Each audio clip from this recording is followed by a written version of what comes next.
Hey, what's going on? Don't you love how our delivery guys find the most creative ways to deliver our bikes? Actually, huge shout out if you work for FedEx, UPS, the Postal Service. I'm sure it's not easy to deliver these bikes. But with that being said, in this box is the Raev Bullet. If you follow any e-bike creators like myself, you've probably already seen this bike, but I was lucky enough to get my hands on one as well, as Raev is trying to bust into that retro style e-bike market that falls in line with the Super 73, with the Aerial Rider, and bikes of that nature. So I'm gonna unbox this bike, get it set up, take it for a test ride, and let you know what I think. Let's dig in.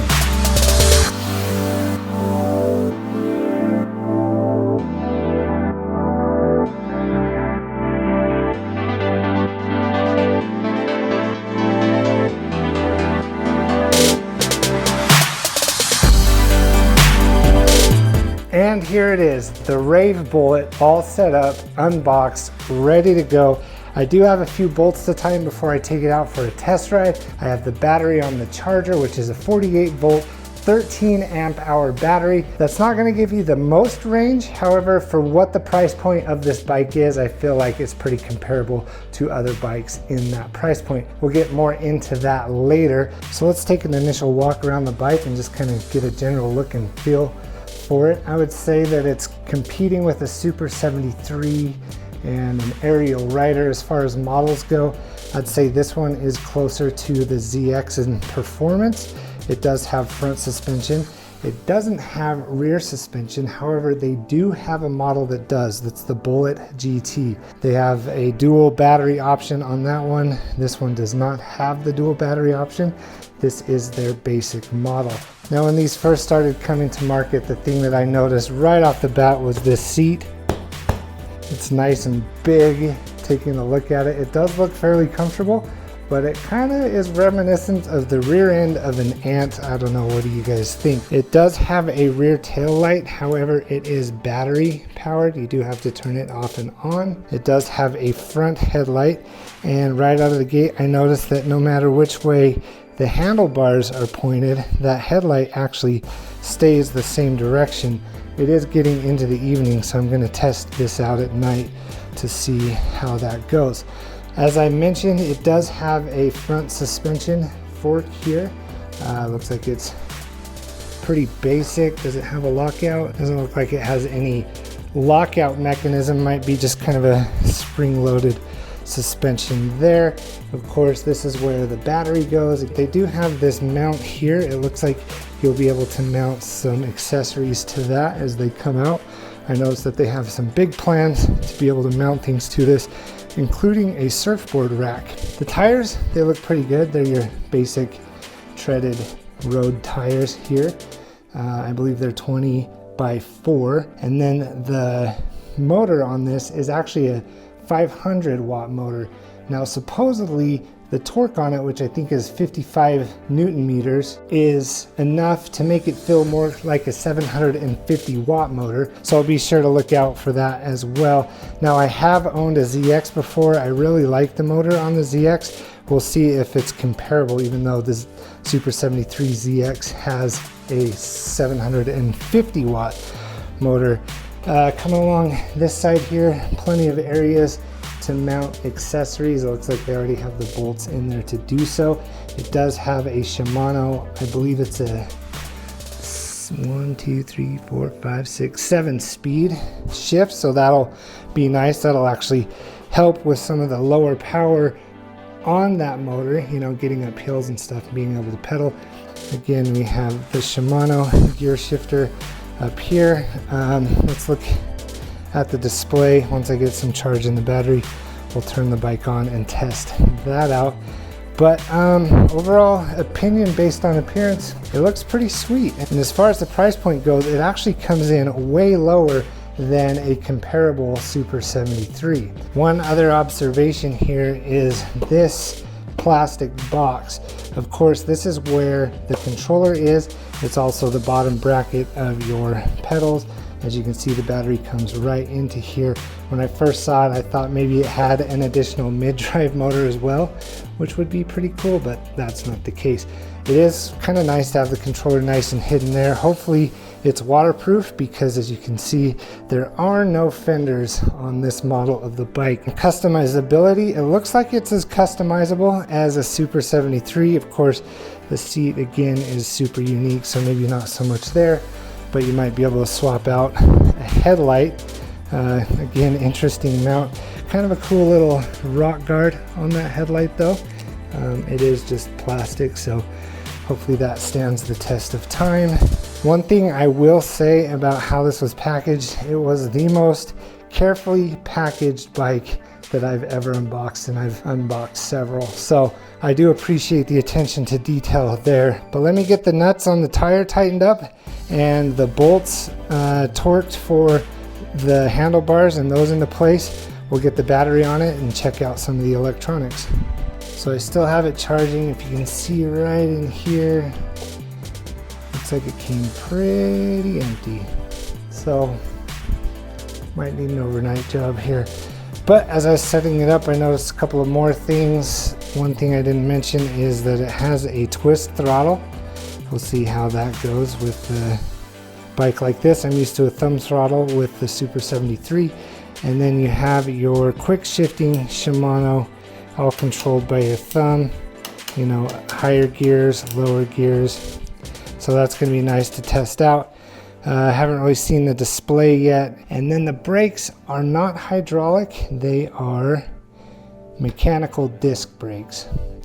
That would be a pretty easy upgrade to swap. Maybe, actually, it looks like the brake line runs through the frame. I do like how that's integrated into the frame. Oh, it just comes out right there, so not a huge deal. But the brake line does run.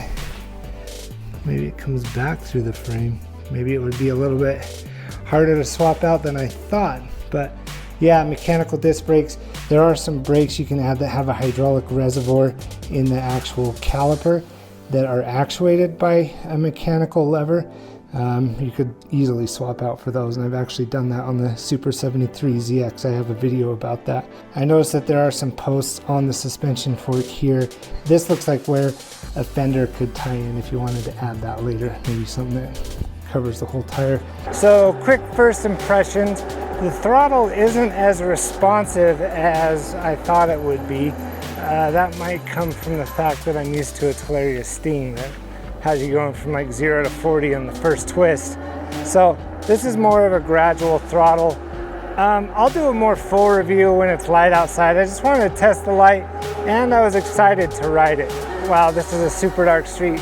So even though the headlight doesn't turn with the handlebars, it doesn't really matter, because as you're turning, you kind of lean into them anyway.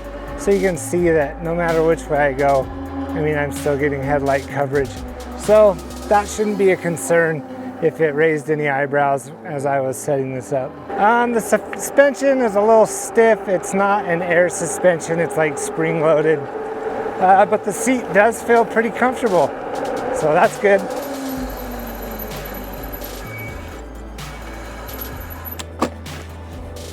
Yeah, that's a pretty hard hit on that front suspension.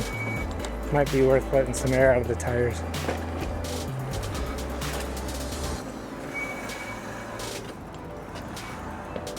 Oh yeah, that tail light stays on because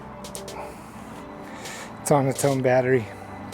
So the pedal assist is on with the throttle, so if you have the throttle all the way up as far as the mode goes, then you have pedal assist too. Oh geez, just went through some water. Anyway, I'll get some daytime shots of this bike as well. All right, as you can see, it's the next day. The sun is out, and I wanted to bring the bike out into the sun just to check out that paint job one more time. It's got that nice sparkly finish there.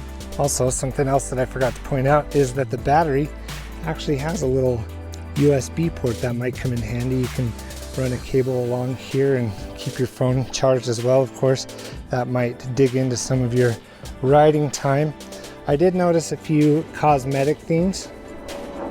Whoa.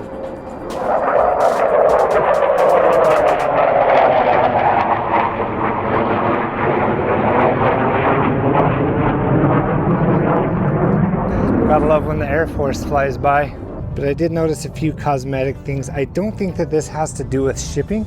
I think it has to do with the fact that we got sent some pre-production bikes, so there might have been some testing on these bikes that caused the cosmetic damage. Not 100% sure, but I don't know how anything in shipping would create scratches on the battery there. So hopefully when you buy one of these, hopefully it shows up without any cosmetic damages. But now that the bike's all charged up, let's give it one more ride and some final thoughts. Before I get riding, I found a menu. By holding the mode button, you can switch from kilometer per hour to miles per hour. You can change the screen brightness. I don't know what this OF is, maybe OnlyFans mode.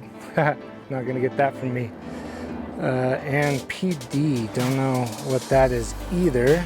But what I was looking for is a way to unlock this bike, because it says it goes to 25 miles per hour, but it seems to be capping at 21 miles an hour.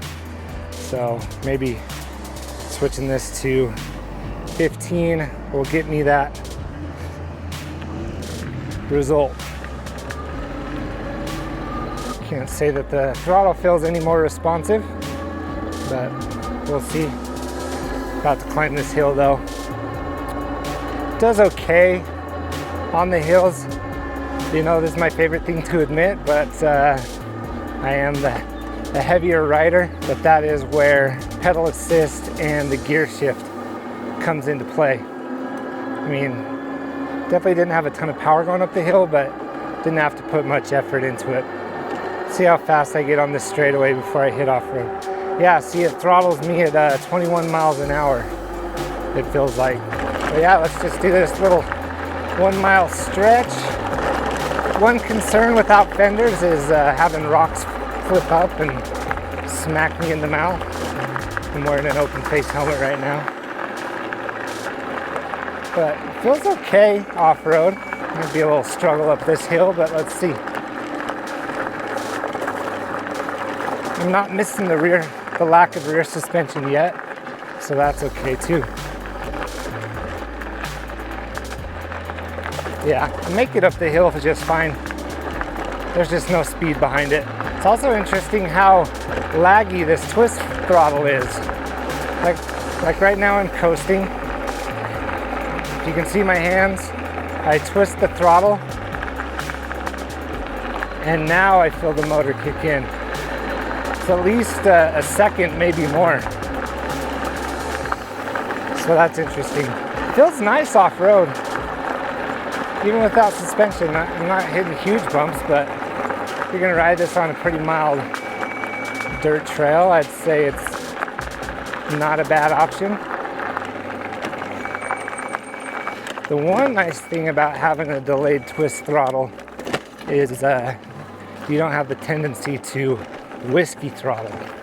So I'm not sure if that's a feature here, but that is an advantage. Just trying to see the silver lining.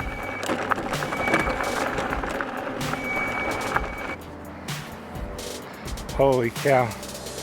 Might be hard to see on camera, but that waterfall's ripping right now. That's not what this video is about. Just want to see it while I was here. All right, let's talk about the bike. Again, this is the Raev Bullet. They also have a few advanced models like the Raev GT.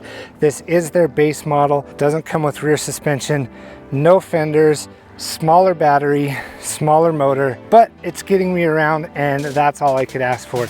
Is this a replacement for a Super 73 or something comparable? I'm gonna have to say no, but if you'd like to get into this style of bike at a cheaper entry point, I would say that this is a really good bike. I'm impressed with the build and I like the design. This bike was sent to me by Raev, but they didn't give me any instructions on saying anything positive about it. I think I have mentioned a few of the weak points about this bike. Now there might be some features that I haven't quite tapped into yet just because I've only had this for less than 24 hours. But overall, I would say that this is a decent bike for the price. A few observations about this bike: it is noticeably shorter than my Super 73 S2, which can be kind of nice in tight situations, but because of that shorter base, I do feel like I'm sitting on top of the pedals a little bit more, and the seat kind of forces you to do that. Of course, I could sit back here. So I would also say this is a good bike for your shorter riders. It's comfortable for me at around 5'9", but I'd say from maybe like 5'2" up, it's pretty good. If you're too tall, it might be a little bit uncomfortable. Power-wise, for my weight, it's not quite there, but for getting around town, it doesn't seem to be an issue. Of course, I didn't do much of a distance test on this bike. I rode it about a mile and I'm still showing a full battery based on the meter here. Anyway, if you're interested in a bike like this from Raev, I'll have a link to their website down below so you can check it out. And of course, if you like this video, you know what to do. Hit that thumbs up button. Leave a comment down below and let me know what you think of these Raev bikes. Have you seen these already? Have you seen the influencers talking about them?